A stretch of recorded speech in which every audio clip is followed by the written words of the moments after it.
Es wird Zeit für die ersten Punkte in der Champions League, nachdem wir gegen Sevilla und den AC Mailand quasi einmal komplett auf links gedreht wurden. 4-3 zu Hause verloren, 6-3 auch, glaube ich, beim AC Mailand. Also das waren ganz schön heftige Niederlagen. Heute gegen Sturm Graz, das müssen wir gewinnen und auch dann zu Hause das Heimspiel. Also da kommen wir jetzt nicht mehr drum herum. Wenn wir das nie schaffen sollten, dann haben wir es auch nicht verdient. Dann spielen wir höchstens in der Euroleague, vielleicht mit irgendwie ein bisschen Hängen und Würgen. Oder vielleicht scheinen wir auch als Vierter aus. Das wäre natürlich der Super-GAU. Aber gut, dann kann ich es auch nicht ändern. Wir haben eine gute Truppe. Wir können viele Tore schießen. Wir sind aber auch hinten leider immer wieder total anfällig. Haben wir gegen Gladbach gesehen, haben wir gegen Hoffenheim gesehen. Jeweils nur 2-2 gespielt.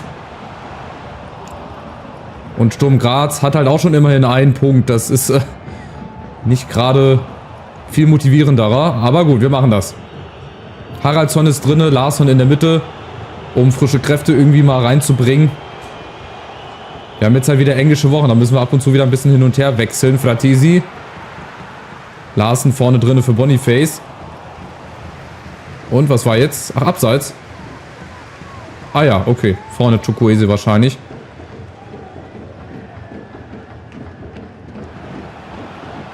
Ah gut, wir können ja auch nicht hier durchmarschieren durch die Liga und durch die Saison.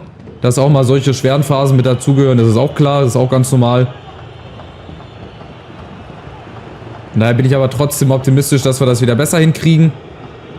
Und dass wir dann auch Spiele gewinnen, auch in der Champions League. Das wäre hier ein Skandal, wenn wir hier mit 0 Siegen ausscheiden. Oder wenn wir generell ausscheiden sollten. Kadiolu und Chukwueze mit der ersten Chance. Der kommt aber halt auch nicht ran.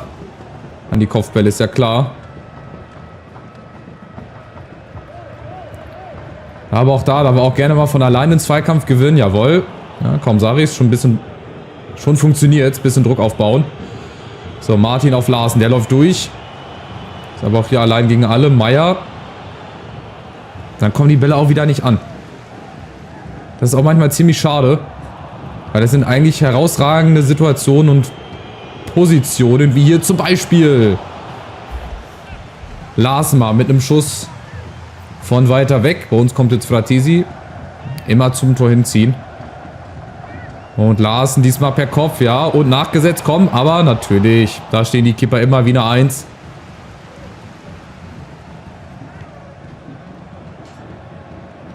Da ist diesmal nicht zu machen. Aber wieder Ballgewinn. Und dann geht es auch direkt schnell wieder nach vorne. Chukwueze. Ja, die Bälle, die müssen halt auch mal ankommen. Ey, das verstehe ich nicht. Die werden immer abgefangen, immer. Kannst du nichts machen. So, und Sturm Graz kommt über Pras. Die sind eigentlich momentan noch überhaupt nicht im Spiel drin. Schön und fair von Meier. So, jetzt mal die Chance. Ich verlangsamere, damit Fratesi mich überlaufen kann. Larsen ist da, aber niemand in der Mitte. Martin und Chukwueze abgeblockt. Und wenn wir dann mal vorne sind, dann seht ihr, dann ist immer einer dazwischen. Immer.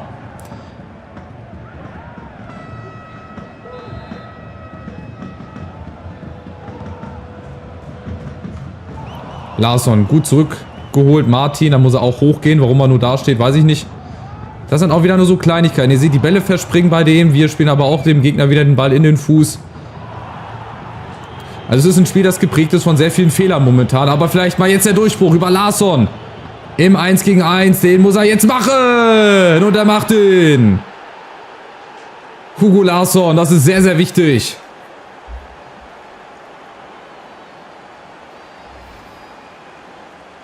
Da ist zwar auch hier die Stadionbrüstung im Weg, aber freie Sicht auf Larssons Tor. Perfekt. Genau so einen Durchbruch brauchen wir. Einfach mal, egal von wem, von einem Sechser, von einem Zehner, egal, von mir aus auch vom Keeper, einfach mal durch. Und endlich mal die Führung. Nach einer halben Stunde und ja, idealerweise legen wir jetzt halt direkt nach. Fratesi auf Martin. Das wäre so wichtig, das zweite Ding direkt. Und daran hapert es bei uns und deswegen gewinnen wir auch die letzten Spiele einfach nicht. Weil wir es einfach verpassen, direkt mal in dem Flow, in dem wir uns befinden, das zweite Ding zu machen. Also es läuft ja nur in eine Richtung. Ich glaube, Kanesici, unsere Innenverteidiger, die hatten nicht einen Ballkontakt. Oder mussten nicht einen Zweikampf defensiv führen. Oh Meier, schönes Ding. Und jetzt aber, der muss rein, abgefälscht. Und Haraldsson macht es. Mit dem Greedy vor der Sturm Graz Tribüne. Jawohl, genau. Nochmal richtig rein für den absoluten Bruch. Aber das war schön gemacht. Die Flanke, Meier direkt weiter und Haraldsson abgefälscht. Aber auch diese Flanken dann auf die andere Seite, die klappen in letzter Zeit eigentlich auch ganz gut. Ob von Meier oder von Kardiolu. Und dadurch ergeben sich dann halt die Lücken in der Mitte. Aber trotzdem weiter. Es wäre auch gut fürs Torverhältnis. Ich meine, wir haben in 2 Spielen 10 Gegentore bekommen, dass wir dafür auch mal ein bisschen was tun. Wir haben in der Liga ein Torverhältnis von 20:10 und hier in der Champions League haben wir bald auch ein Torverhältnis von 10:10 nach 3 Spielen, wenn es dann so weiterläuft.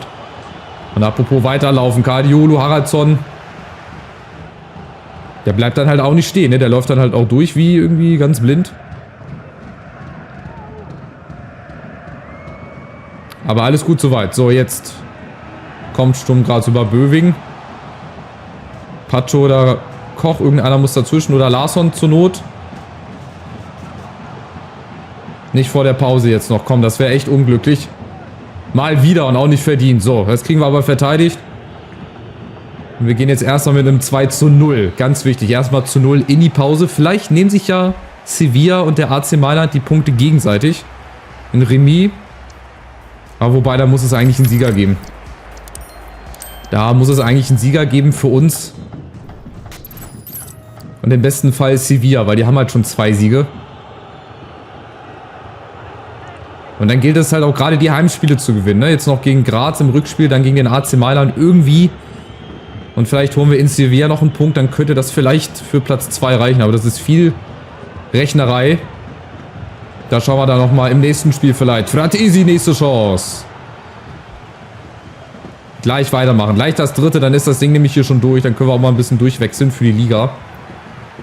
Chukwueze, Martin. Der auch mal wieder treffen darf. Oh, nee.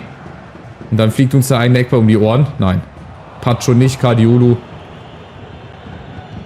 Da ist dann auch nochmal ein großer Unterschied zu sehen zwischen der deutschen und österreichischen Liga. Haraldsson, Meier, richtig gut gemacht als Fratesi. Oh, aber er kommt nicht dazwischen. Beziehungsweise rein.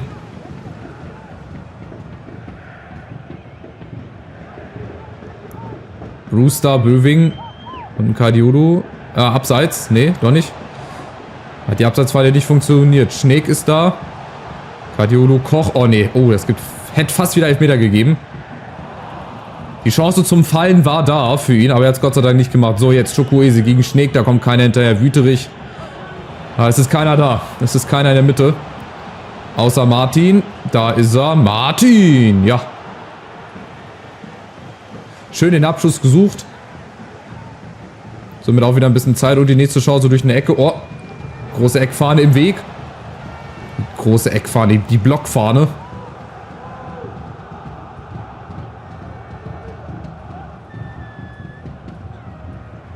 Aber ihr seht von Sturm Graz, ich frage mich echt, wie die Remis spielen konnten gegen den AC Mailand. Weißt du, uns überlaufen sie mit 6:3. Und Sturm Graz ist auf einmal der Endgegner, oder wie? Oh, Achtung, apropos Endgegner. Erste gute Chance, abgefälscht. Und da stehen wir dazwischen. Chukwueze, Larsen, gut gemacht. Oben Haraldsson, läuft da durch. Jawohl, und komm, der ist weg. Den holt keiner, das ist die Chance aufs 3. Haraldsson. Vorbei am langen Pfosten. Schade, Larsen wäre unten mitgelaufen.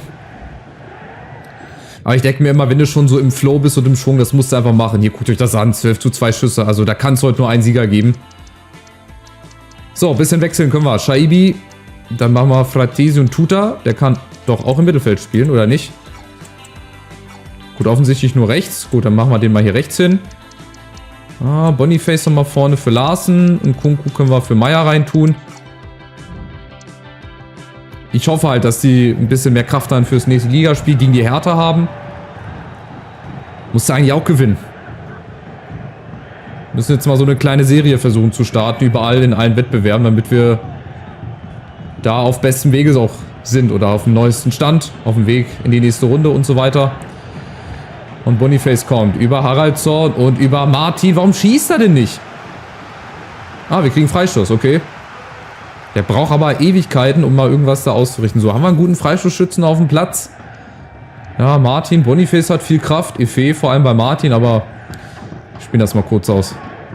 Ich glaube, das ist halt wenig den Haraldsson. Und Larsson, der kann auch mal schießen, aber wieder abgeblockt. Das ist echt krass. Jeder Schuss wird da abgeblockt, gefühlt.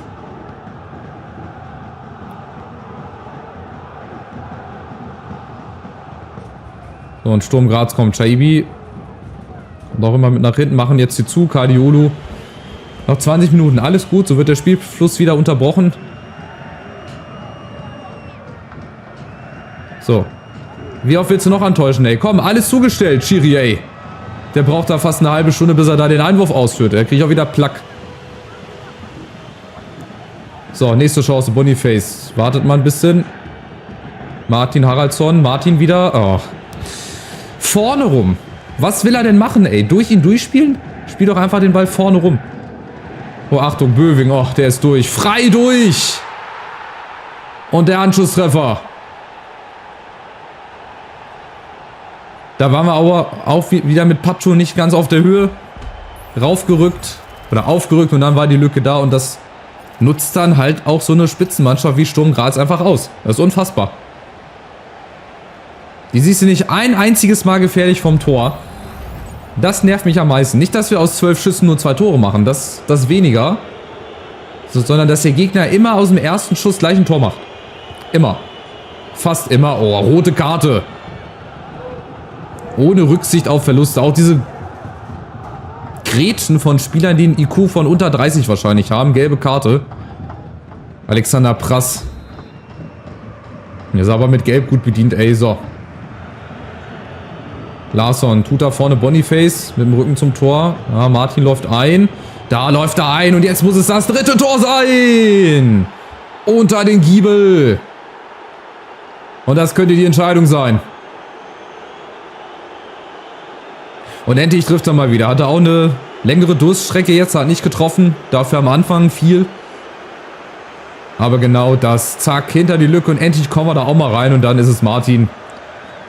Souverän unter die Latte. Da hast du keine Chance. So, wieder 3 Tore.